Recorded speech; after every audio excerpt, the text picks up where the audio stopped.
Hey, how are y'all doing today? Glad to see you're back here to visit with my co-host Chris and myself, John Farquhar, here on the Trucking Risk and Insurance podcast, where we talk about everything trucking, trucking risk, and trucking insurance.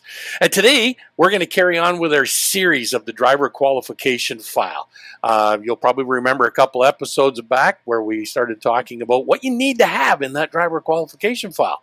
Well, today, we're going to talk about references. And I'm here to have a good chat with the dog about references. References.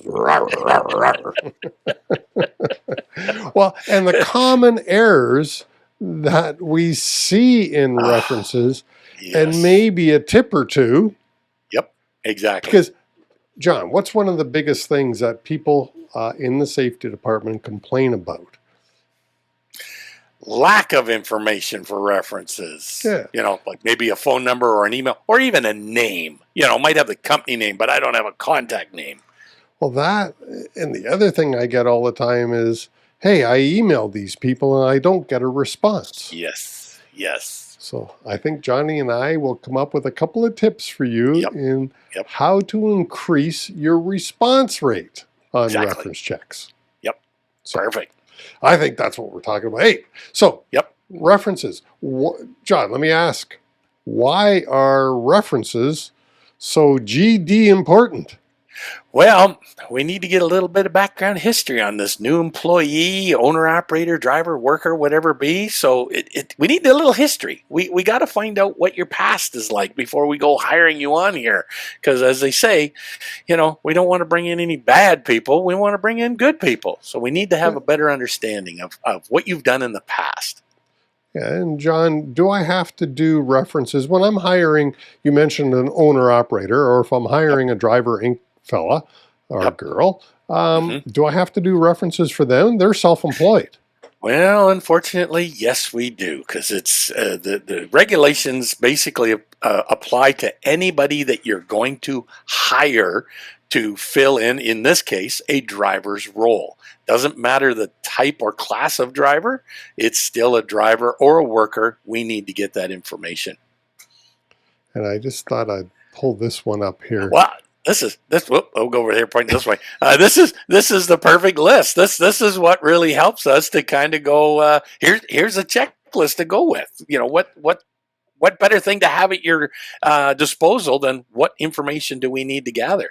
Well, and the reason I threw it up there, if our viewers are wondering, what order are they going in? Well, this is the order, and you know, we did the application already. Oh, this isn't the order.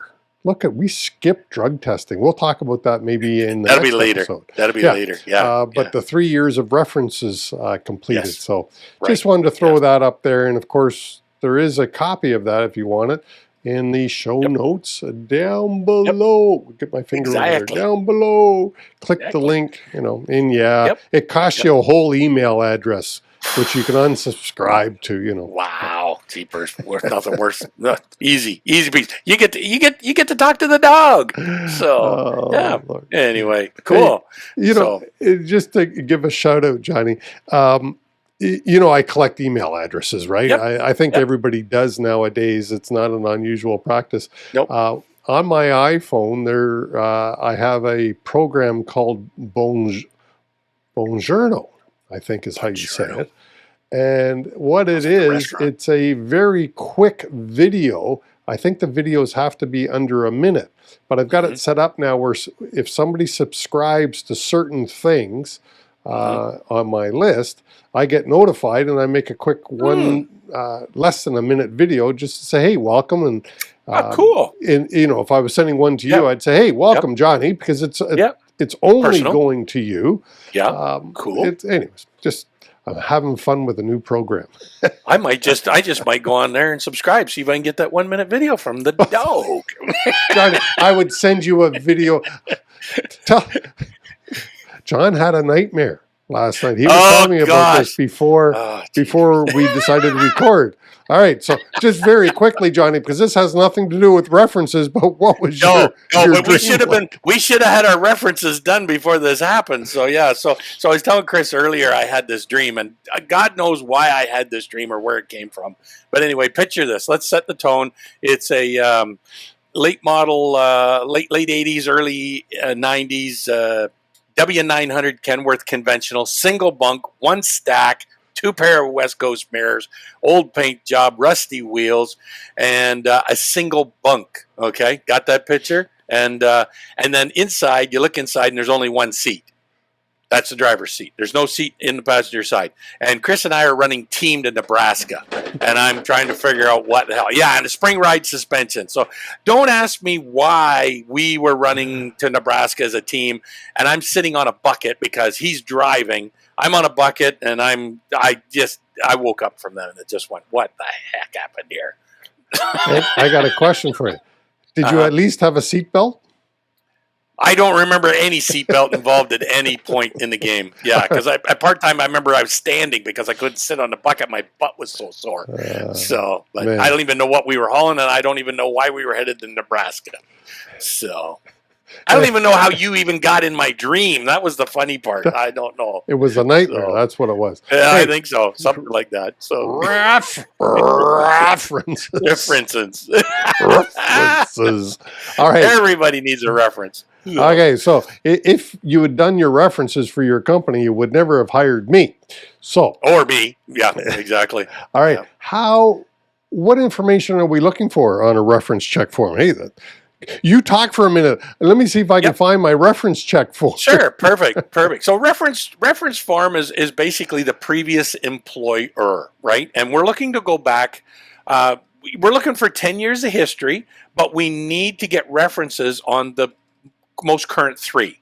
So what we're looking for is we're looking for the company name of the employer you previously worked for, a contact name. Who is it that we were in contact? Maybe the supervisor, safety manager, whoever it be. Right? A phone number so that we can contact them, an email address so we could email them, and even what would be helpful is a website, to kind of help in that communication process. And then what we want to know is we want to know what were the dates, the month and year that you started working there and when you left that employment. So making sure that we go back over a period of 3 years.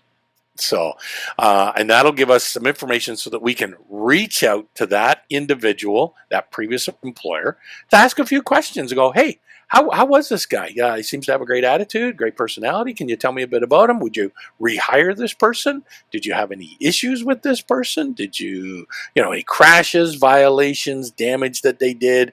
Any issues with customers or anything along that line? So it gives us opportunity to get that. And then as the new employer, we've got to make sure we document this process and document this information we're getting. And so let me just, oops, I was going to do that. Yeah. You got to love when we record live. Oh, yeah, technology's cool. Who in the heck, maybe I'll edit this out and maybe I won't, but actually, that's fun I guess I better edit part of this out because it's got one of my clients' names on here. Oh, don't want that. Oh, you can't see it yet, so that's okay. That's right. Yep. So, oh, damn. I just downloaded this from the cloud. Okay, drive. See, I get, yes, we're going to have to edit this part out here. That's no problem.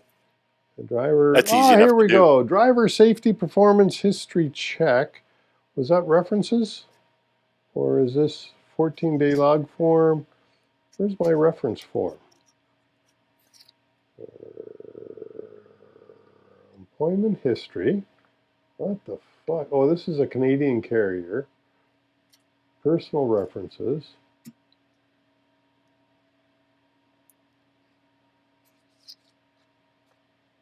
Oh, okay, yeah, this is it.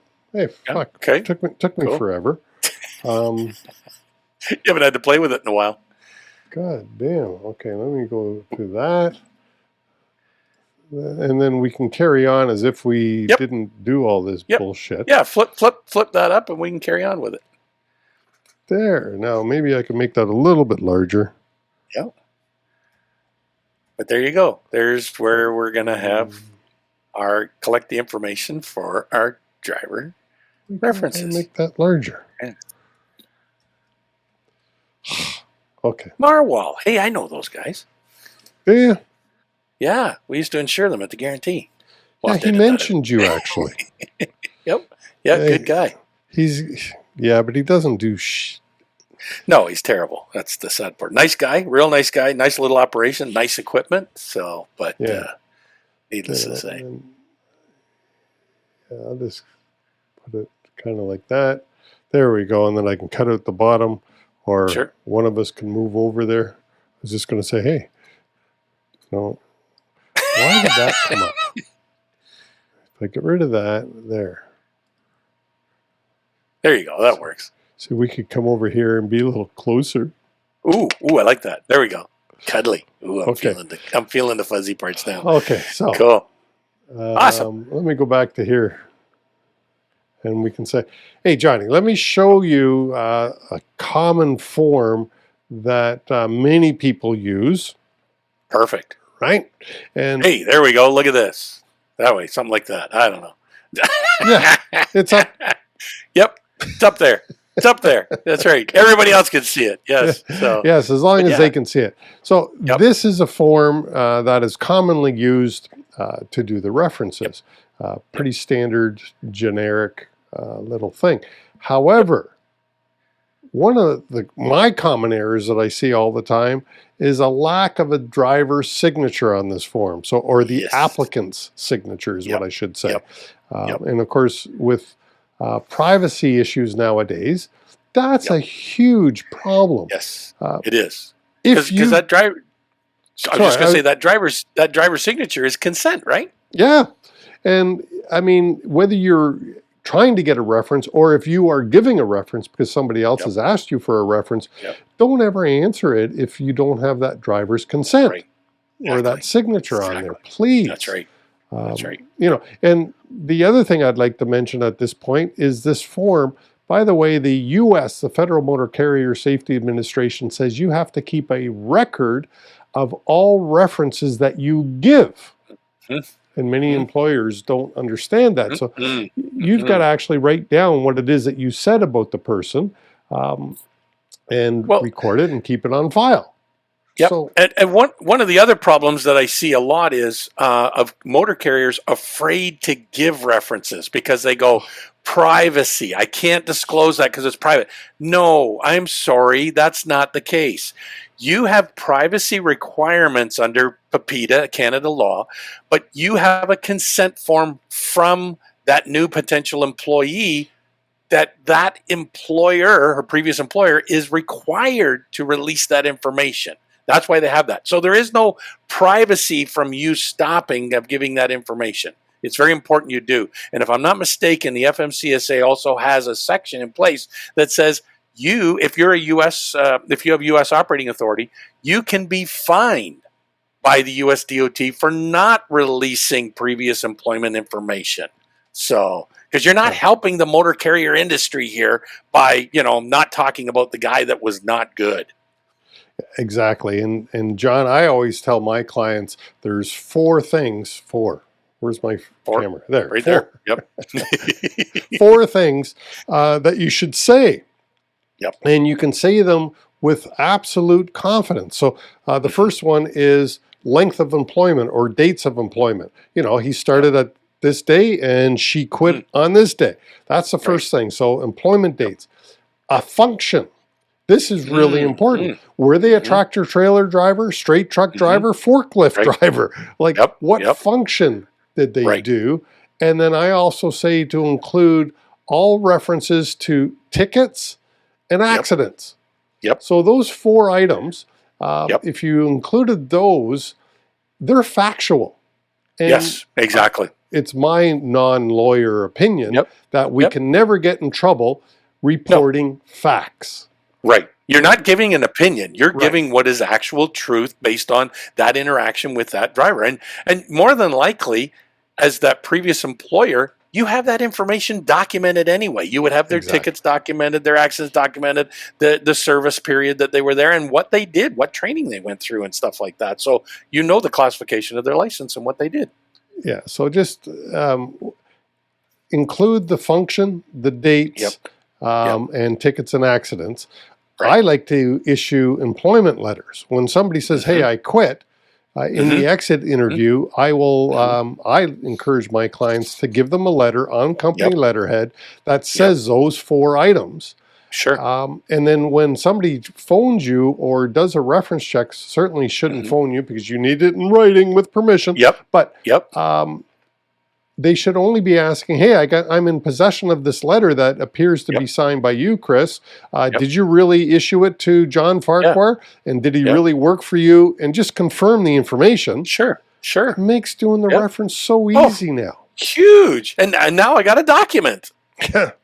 So you've got 2 things. You've got the permission, the signed release form, and you've got a letter signed by me in this case, saying, "Hey, John was a good driver, didn't have any tickets and accidents, and I'm not answering any opinion-based questions." Right. Exactly. Gosh, Exactly. darn it, I hate that one.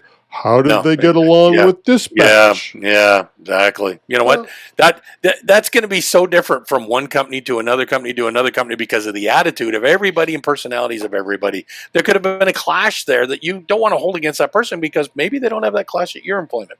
Maybe things went well. So, or maybe it's just the attitude of the driver that you're looking to hire. And I'm thinking you're going to pick that up during the interview process anyway. So, but what's one area that I not a lot of people, but I see some people miss, Chris, when you're looking at timelines of one reference to another, there's something in between there that some people miss. What would you say it is? You might be talking, I'm hoping you're referring to employment gaps. Yes, exactly. That's what I'm referring to. Yes. All right. Yeah. And you can't allow an employment gap to be on the application form. So make sure that when you're doing the interview that you inquire, "Hey, there's 8 weeks missing. What happened?" Well, we know that here in Ontario, Southern Ontario especially, and probably in BC and Calgary, we have many people that are, as truck drivers, we have many applicants that aren't born here Canadians. And often when they go back home, because it's so gosh darn expensive to fly back home, they go for extended periods, often 4, 6, 8 weeks, 12 weeks. So you've got to inquire is the word, and then make a note on the application form as to what happened during this absence. Well, and as a driver who's applying, don't be afraid to put in there that time period. And, so instead of putting an employer's name, you could simply put, "Hey, went back home for vacation, gone from this period to this period." That would explain the gap right away. And that will help appease any questions that may get posed because you didn't divulge that information. So very, very important. So now with that same gap, one thing I want to caution a lot of people on is when you're hiring, say, a fairly new driver, and say your standards are, I don't know, let's say you say, got to have a minimum 2 years experience or 1 year experience maybe in order to work for our company. Well, if you're looking at an application form and he's had his license for over a year, but he's not driven for a year, and I keep saying he, but it could be a he or a her, maybe that person is only driven for 9 months because 3 months out of that period, they went back home. Well, I'm sorry.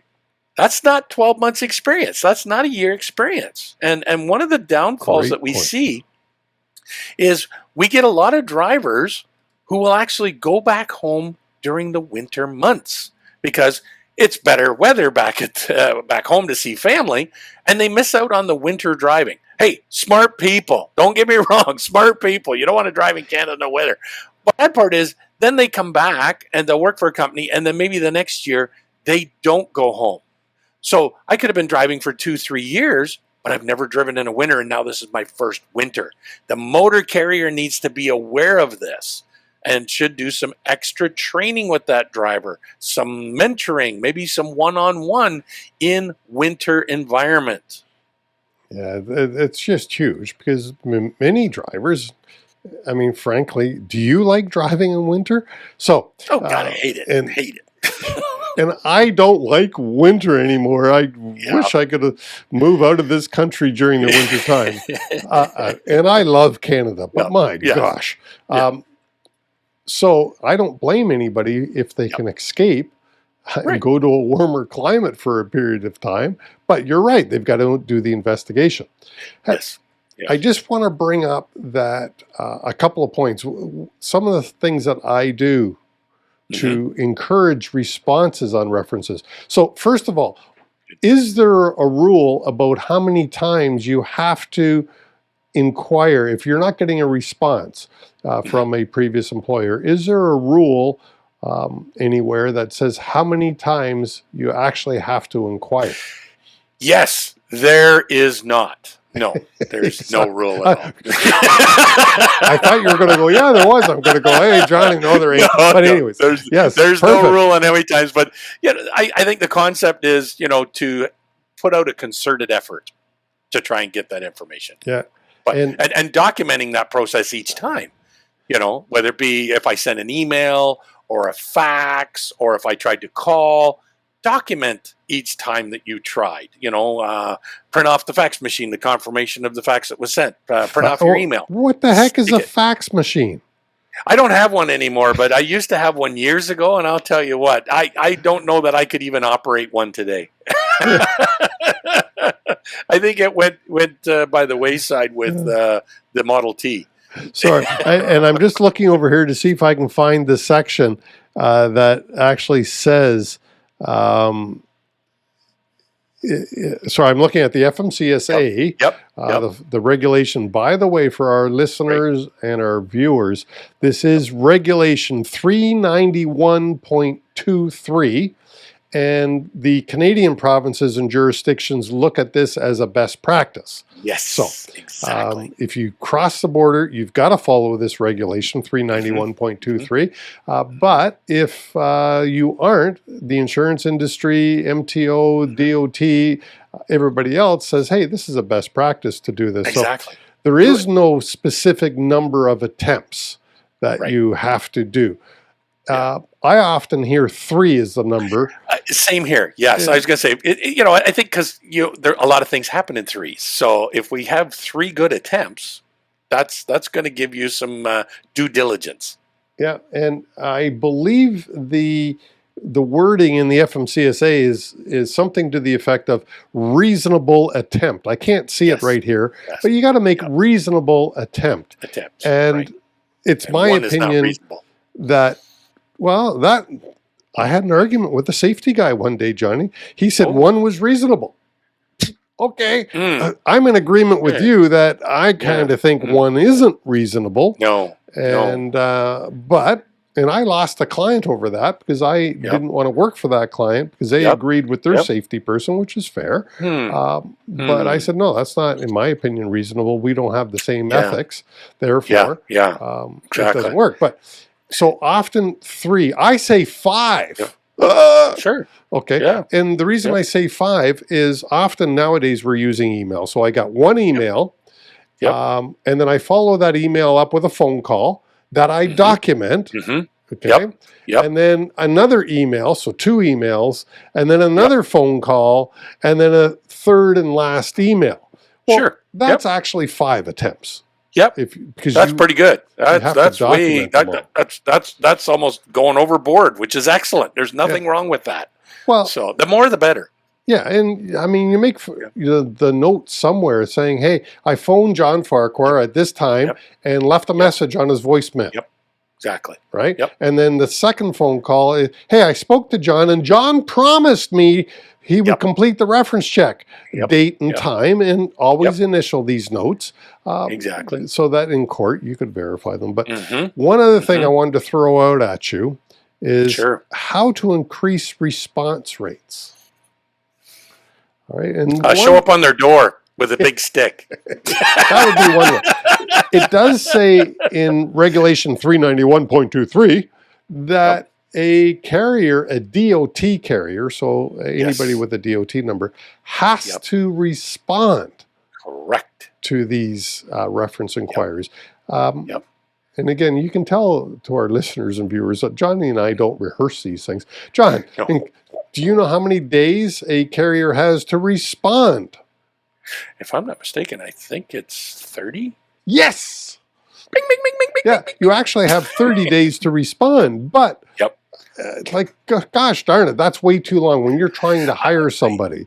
So Exactly, because that driver's not going to wait. He's going across the street in 30 minutes. yeah. So I mean, do try to get them, if you are answering a reference check, be quick. Help your fellows out. Yep. I mean, the driver's not working for you anyways. Get that piece of paper off your desk and respond. But Well, go ahead. Here's a good time to implement the golden rule.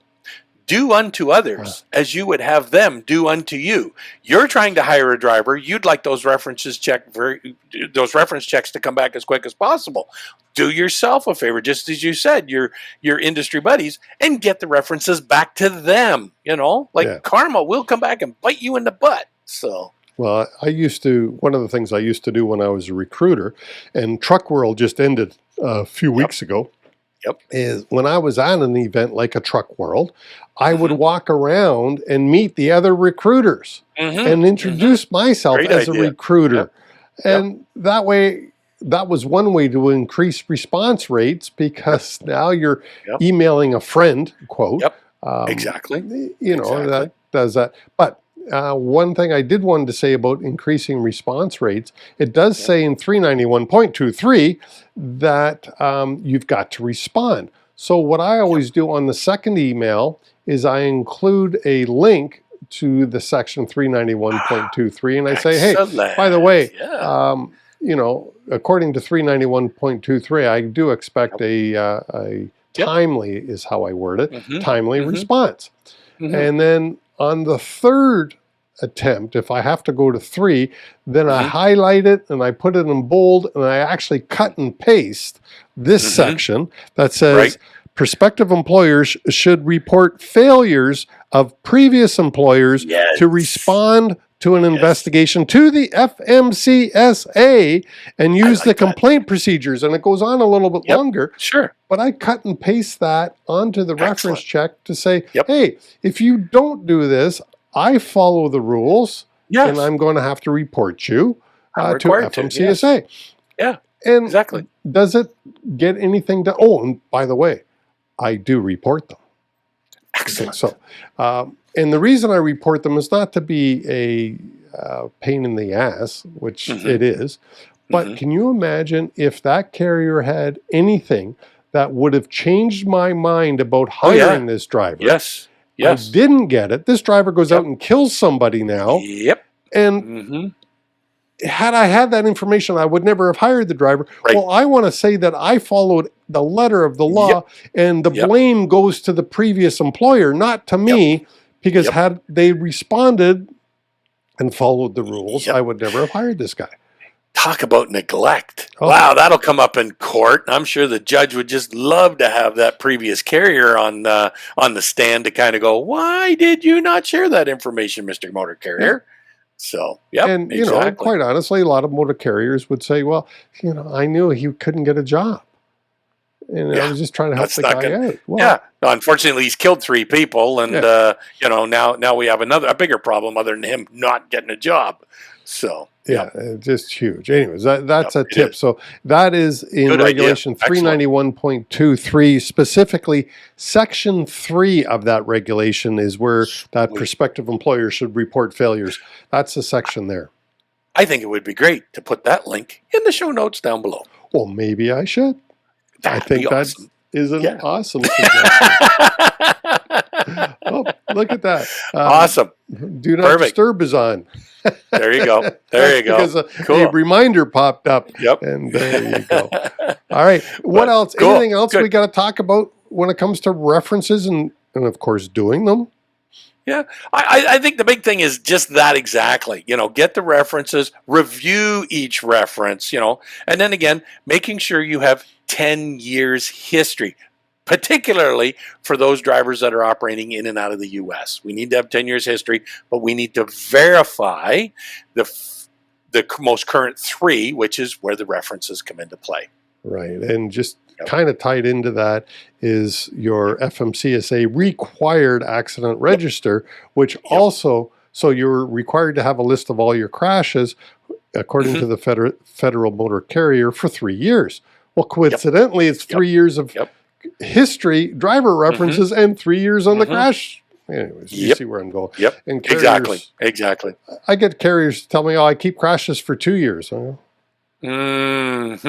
Wow, interesting. Why don't we just keep crashes indefinitely? Like if you're, you should be monitoring and trending and whatnot. That's for a different subject and conversation, but nonetheless, why would we stop at 2? We should be looking at everything because there's possibly history there that could tell us an opportunity to prevent a future crash. Yeah, I think that's awesome. I think that's cool. One thing I'd like to say to our viewers, our listeners, if any of the topics that we have brought up on any of the podcasts, for instance, I mentioned the crash register. Well, if you want a copy of one, reach out to John or I, because I've got one. I know John's got one. Like we're here to share. Exactly. Yeah, I was going to say the CV PAM went over well. We had some conversations. We had a few people actually reach out for a copy of the CV PAM. So that was great. So it's all about what can we do to help you. And geez, you know what? We're not even charging anything for it. We're giving it away for free. So, you just used an acronym that not everyone might be familiar with. Yes. What is the CV PAM? CV PAM is Commercial Vehicle Preventable Accident Manual. It was developed by the US DOT back in the early 90s, and it's an awesome tool. Still works today. Yeah, so reach out to, that one's a Johnny. He's got that. I mean, John shared it with me, and I think it's a great tool. But that one is a Johnny thing where there was an episode. John talked about that. We did. Go back and check them out. It was really good. And if I can find it, I'll put it in the link. Right here. Maybe it'll be up here or up here. Who knows? Yeah. So perfect. It'll actually be above Johnny's head. That's where the links go. All righty. With that, John, thanks. References. Hey. Awesome, partner. Co-host. Dawg. References. This episode is now complete. If you need any help, reach out to John or I. We would just be ecstatic to answer your questions and to give you any assistance. So our contact info is in the show notes down below. Awesome. Perfect. Thanks, Johnny. Perfect. Chris, have a great weekend. And hey, everybody, make sure you like, subscribe, and hit that little bell icon. Let you know when we're coming back on again every Friday.